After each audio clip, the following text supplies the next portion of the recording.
Usually at this point in time, somebody who's the subject of national draft speculation is ready for this thing to be over.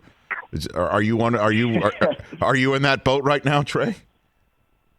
I'm definitely excited for Thursday. I'll say that.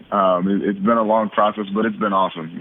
People say it's a weird year, but I guess, me and this draft class, we don't know any different. But it's been a ton of fun, and I'm definitely looking forward to, hearing my name called and finding out where I'm going to be at. Well, I've been doing the draft for a bit, Trey, and one of my favorite aspects about it is the journey and how journeys are crowned in a way with opportunity knocking, and that's the road in front. I love those stories. How did you get to North Dakota State, Trey Lance? Yeah, my recruiting process was a little different. I'm from a smaller town in southwest Minnesota.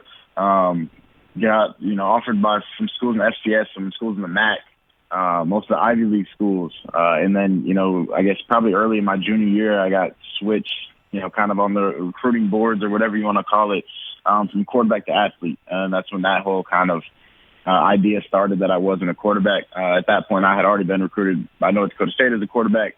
Fell in love with it. The conversations about me playing a different position were kind of fast. I wasn't really interested in it. I knew I was a quarterback.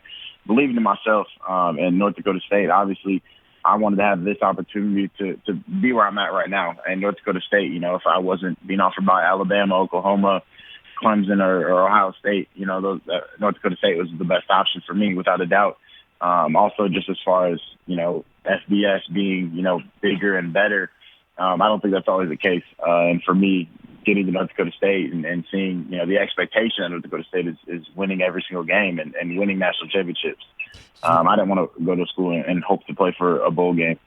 Well, I mean, I don't normally like to ask somebody who's getting ready to be drafted and about their recruiting process and asking about to read their, I guess, scouting sheet in a way.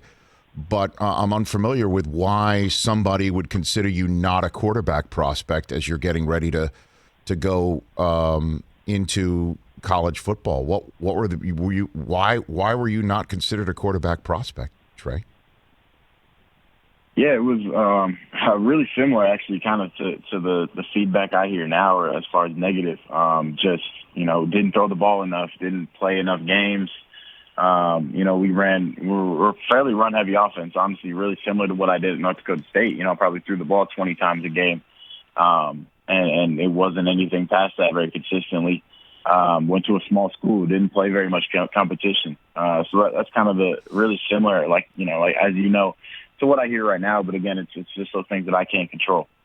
You're still hearing that right now, literally, because you're potentially on the verge of being a top 5 quarterback drafted player in the National Football League. And I'm wondering, because there's so much talk about shoulder chips and chips on shoulders these days. Do you have one because of all this, Trey?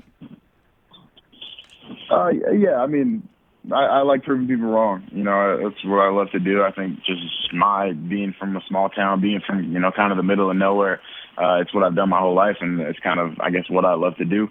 But excited, like I said, for this opportunity and to be able to have people, organization that believes in me and wants me to be a part of what they do in their operation.